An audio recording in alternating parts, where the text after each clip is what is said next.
এই সংবিধানে নাকি কি পদ্ধতিতে নির্বাচন হবে সেটা বলা নাই। জামাত ইসলামের একজন বড় নেতা এই বক্তব্যটা দিয়েছেন, আমি এটা আমলে নিয়েছি।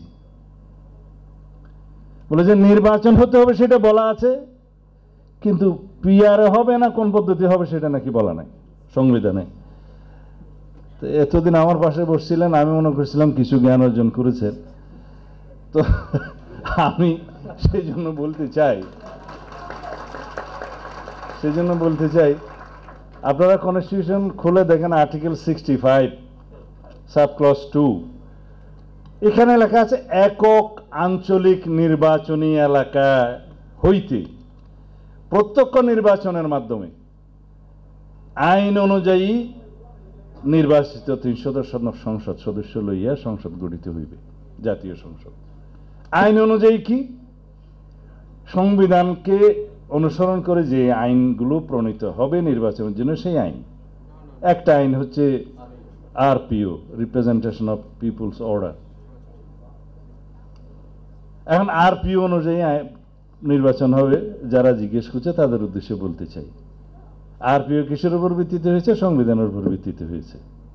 সরাসরি নির্বাচন কিভাবে হবে বলা আছে আর্টিকেল 65 সাবসেকশন 2-তে, যে প্রত্যেকটি আঞ্চলিক নির্বাচনী এলাকার জন্য প্রত্যক্ষ ভোটের মাধ্যমে যা 300 সংসদ সদস্য লইয়া গঠিত হইবে।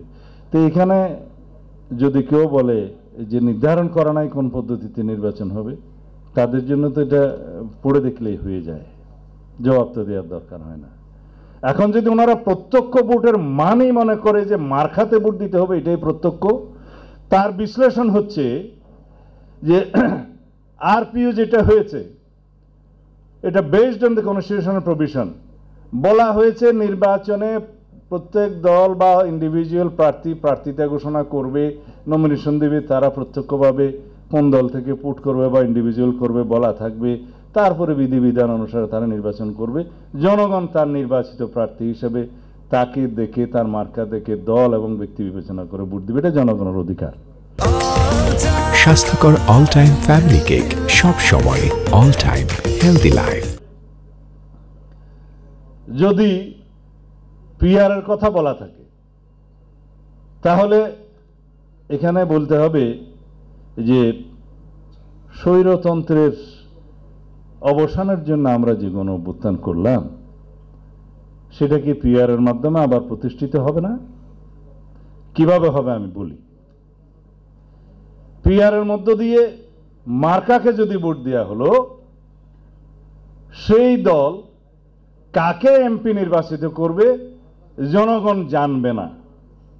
জানবে সেই দলের সুপ্রিম লিডার, প্রেসিডেন্ট, সেক্রেটারি অথবা মজলিসে শুরা, তারা কাকে এমপি নির্বাচিত করবেন জনগণ জানবে না। তাহলে স্বৈরতন্ত্রটা কে প্রতিষ্ঠিত করলো? পার্টির নেতা। এখানে একজন বক্তা বলেই গিয়েছেন, পিআরএ কে এমপি হবে সেটা যদি দলের প্রেসিডেন্ট সেক্রেটারি ঠিক করে, দলের স্ট্যান্ডিং কমিটি ঠিক করে, তাহলে তাদেরকেই নমনামা করলে হলো, আর কাউকে তো বোঝার দরকার নাই, এমপি হয়ে যাবে। জনগণ কোথায় এখানে? আমরা সরাসরি নির্বাচনের জন্য সেই 1970 থেকে যুদ্ধ করছি, যে এক ব্যক্তি এক ভোট, পার হেড এক ভোট, যার মাধ্যমে বাংলাদেশ সৃষ্টি হলো। সেই ব্যবস্থাকে আমরা অস্বীকার করার জন্য আবার পিআরের নামে স্বৈরতান্ত্রিক পদ্ধতি উদ্ভাবন করতেছি। এখানে দলীয় স্বৈরতন্ত্র প্রতিষ্ঠিত হবে এবং ব্যক্তি স্বৈরতন্ত্র আবার প্রতিষ্ঠিত হবে। তারা যেভাবে চাইবে, যাকে চাইবে সেই এমপি হবে। জনগণ যাকে চাইবে সেই এমপি হবে না। জনগণ শুধু ভোট দিতে পারবে মার্কায়।